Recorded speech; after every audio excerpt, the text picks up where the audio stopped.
In the heart of Umudike Kingdom, where only male children were valued, a fearless warrior, a female child, was born to the family of Nwokedi. Nwokede's family was well known for producing great warriors for generations, but never a maiden warrior, which was not accepted in Umudike Kingdom. Nwokedi and his wife Nena had prayed for years to the gods for a male child, a son that would continue the legacy of the family, but instead, they were blessed with a female child. They named her Ngozi, meaning the god's blessing. Despite being a female child, they both loved and cherished her. However, the villagers whispered in disappointment. "Have you heard? Nwokedi, the great warrior, gave birth to a female child," one of them said. "A girl is of no use. She cannot carry the family name, become a warrior the family is known for, or protect the land," another said. In fact, they mocked Nwokedi for giving birth to a female child which they valued less than a male child. One day at the village meeting, Nwokedi stood up to make his own contribution on the topic of discussion, which was about training the young boys of the kingdom in the ways of the warriors.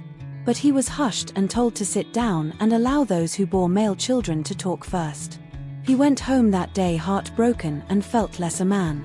He questioned the gods, and wondered why his case was different. Despite all the insults Nwokedi received, his love for his daughter was without limit. One day he told Ngozi, his daughter, that he would like her to become a warrior like him. He assured her that he would train her to become the strongest warrior in Umudike Kingdom that could challenge and defeat any man who dares her. From that moment, Nwokedi started training Ngozi, his daughter, to become an indomitable warrior, who would be able to fight battles men could not. Nena, on the other hand, loved and cherished her daughter Ngozi unlike other mothers in Umudike Kingdom who despite female children. "She is a blessing, and the gods make no mistakes," she would say. Day by day, Nwokedi continued training his daughter as a warrior and also taught her the ways of the spirits. He gradually built up her confidence, preparing her for battles beyond human understanding. Ngozi grew into a strong, brave, and intelligent girl, who never saw herself as a woman whose place ends in the kitchen, but a fearless girl who can do great things in her community despite her gender. But in all this, the village cared less for female children. The boys were taken good care of. They were sent to school while girls were relegated to only household chores, and they often ended in the kitchen. Nwokedi, being a renowned warrior, did everything within his power to raise her daughter Ngozi as the first female warrior of Umudike Kingdom. Despite the discrimination against female children, Ngozi grew in confidence and strength, finding solace in physically challenging activities, and fell in love with wrestling. She often challenged the village boys for wrestling matches. At first, they laughed, but when she defeated them one by one, their laughter turned to shock. "How can a girl be this strong?" they murmured. Nwokedi and Nena were later blessed with another child, a son, and they named him Dike, meaning warrior. The birth of Dike did not in any way change the love they had for their daughter Ngozi. A time came when Umudike had no king after the reign of King Dikeocha III.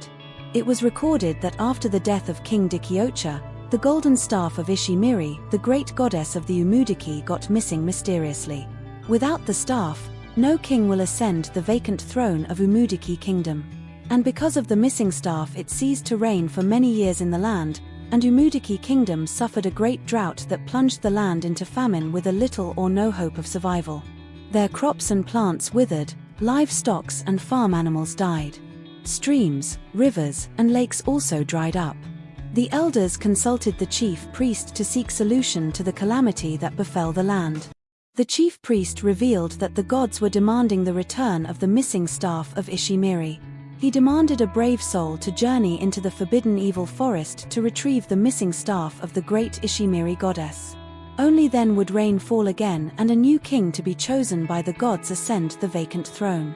When the town crier announced the urgent need for young able-bodied men and warriors of Umudike to willingly volunteer and avail themselves within the next 4 market days for the journey, all the young men and warriors of the kingdom trembled and they all went into hiding. Because of how dangerous and dreadful the evil forest where no man has ever returned from alive was. In the absence of the highly valued men of Umudike 3 market days after the announcement was made, Ngozi, the young, confident, fearless warrior, daughter of Nwokedi, stepped forward with authority. She chanted, "If no man is man enough in Umudike Kingdom, then I shall go." I am the daughter of Nwokedi, the renowned warrior.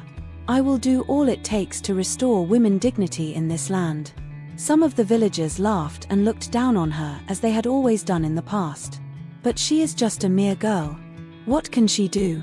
If the strong men and warriors of this kingdom are in hiding, what magic will she perform? But her mother Nena stood firmly and encouraged her. "You have the strength of 1,000 warriors, my daughter. If you have made up your mind to go, the gods will go with you."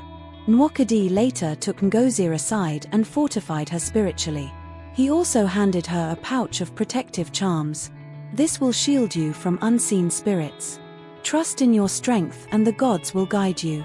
Fear not, you are the daughter of a great warrior. With your good heart and the strength of your purity as a young woman, you shall conquer the evil forest and the powers that be," Nwokedi assured her. When her friends heard of Ngozi's planned journey to the evil forest, they were worried and scared that they would lose their friend. They met and discussed on how to stop her from embarking on the journey because of how dangerous and deadly it was. After their meeting, one of them, Ngozi's closest friend, met with her late in the evening and spoke to her. She advised her not to go, but Ngozi assured her that she would be safe.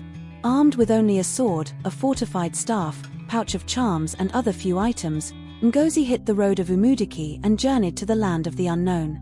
As she ventured into the thick eerie forest, the trees whispered her name and strange creatures lurked, while some glided along the forest pathway. The forest was filled with strange voices and sounds, but Ngozi was not dismayed in her quest to retrieve the missing staff. She walked cautiously deep into the evil forest for days and nights. Her journey continued until she reached a river filled with blood-flowing water.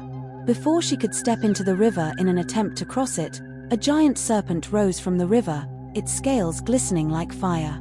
Its voice echoed, "Who dares step on the blood river of spirits? Turn back now, child, or be devoured." Summoning her courage, Ngozi held onto the charm her father had given her and she spoke aloud. "Great One, I seek the golden staff of Ishimiri to save my people. We daily need rain and a new king in the kingdom. No rain will fall and no king will be crowned without the staff of the great goddess of Umudike," she said. "Only a virgin maiden and the pure-hearted, filled with wisdom, can venture into the land of no return and come back alive. Are you prepared?" "Yes, I am," she responded. "Then you have to answer this question before I could grant you way of passage. What is greater than the mightiest warrior?" Ngozi had a deep thought and she said, "The wisdom of the sacred serpent, for a warrior's strength fades but wisdom lives forever." The serpent hissed in approval and slithered aside and the river disappeared, revealing a hidden path that allowed Ngozi to pass through. As she journeyed deeper into the forest, Ngozi met an old man who looked tired and dejected, holding a walking stick. Next to him was an empty clay pot. She greeted the old man and went closer to him, to know what the matter was. The old man whispered, "Please help me, my child, I am thirsty. I need some water from the river down there, but I am too old and have no strength to go down the hill, my bones are weak." "Okay, Papa, do not worry, I shall help you, just wait here, I will be right back." She took the old man's empty clay pot and went down to the stream. When she got to the river, she filled up the clay pot with water and began to walk through the lonely pathway. When she returned with the pot of water, she took some water from the pot and gave him to drink. The old man thanked her, and as he regained strength, he asked, "My child, what brought you to the land of no return?" "Papa, I am here to get the missing staff of Ishimiri to save my people. No man was bold enough to take up the challenge and I decided to step in. My people are suffering," she answered. "My child, the daughter of Nwokedi, the great warrior, the staff you seek lies deep inside the cave of death, jealously guarded by the ancient beast. Take this horn. Blow it only when you face your greatest fear." She collected the horn, and as she asked him how he knew who she was, the old man vanished. At that point it was done on Ngozi that she had encountered the spirit of Ajirani, the earth god, and she knelt down and gave praise. After that, she continued her journey towards the cave as revealed by the old man. As she reached the entrance of the cave of death, she took a deep breath and stepped in. With the horn in her bag, she walked through the dark, scary cave, filled with unfamiliar sounds and echoes. She passed various sections inside the dark cave and there was no sign of the missing staff. She held tight to her charms and continued walking until she finally got deeper into the cave.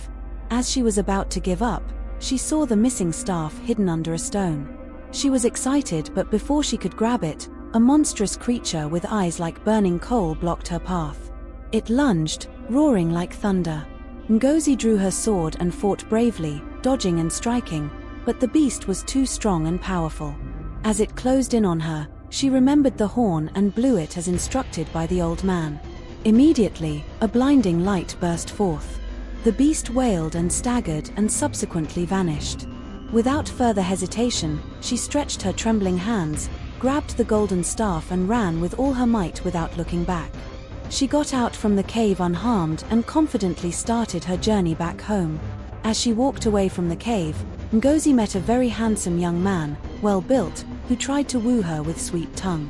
He was too charming that she almost forgot her mission and was about falling for him, but she suddenly regained herself and discerned him as a spirit of distraction. When the young man realized that she was no more falling for his tricks, he turned into a monster and attacked her, aiming for the Ishimiri staff. And they engaged in a battle. As the battle became fierce, Ngozi took out the horn once again and blew it. Instantly the monster melted into water and formed a small lake. Ngozi wasted no time, and without allowing any further distraction, she took to her heels. She ran until she covered quite a distance before she slowed down and continued walking. She walked for days and nights, and finally emerged from the evil forest alive. As she walked toward the village square, she saw scores of villagers anxiously waiting for her return, and they were amazed to see her return alive with the missing staff. The villagers chanted, "Here comes the fearless warrior of Umudike Kingdom. She has done what no man could." As she walked past and stepped her feet deeper on the soil of Umudike Kingdom, the sky darkened, thunder rumbled, and the weather changed completely, a sign that something great had happened in the realm of the spirit. As she held the staff of Ishimiri up, without any warning the heavens opened and there was a heavy downpour that rained cats and dogs, drenching the parched land.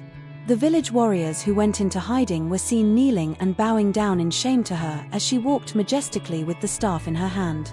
She had indeed done what no one of them dared. The news spread and the entire villagers gathered in celebration and jubilation for the return of rain in the kingdom. The chief priest of Umudike later summoned the elders and declared, "Let no one ever doubt the strength of a woman again. Ngozi, the daughter of Nwokedi, is a fearless warrior of all time Umudike has ever seen. Today she has been chosen to ascend the throne as the first queen of Umudike Kingdom, thus says Ishimiri, the goddess of the land." And the elders could not protest it, for no one questions the gods. Ngozi later became the first queen to ever rule the land of Umudike and automatically became the girl child who changed the ancient narrative and norm of the kingdom. From that day henceforth, female children were happily accepted and their birth celebrated, and girls were honored and respected throughout the entire kingdom of Umudike. The villagers realized that children, both male and female, are gifts and blessing from the gods and should be treated equally no matter their gender. The story of Ngozi, the fearless warrior of Umudike and the missing staff, teaches that courage, determination, and wisdom are not limited by gender. It emphasizes that true strength comes from within, and those who believe in themselves can break societal barriers and achieve the impossible. It also highlights the importance of equality, resilience, and the power of a pure heart in overcoming challenges and changing destinies. Ngozi's name was engraved into history as the girl who broke the norm and changed destiny, doing what no man could. Many lessons were learned from her story which inspired generations. Thank you for watching. Don't forget to like, comment, and subscribe to African Tales by Bro Divine for more breathtaking African folklore stories.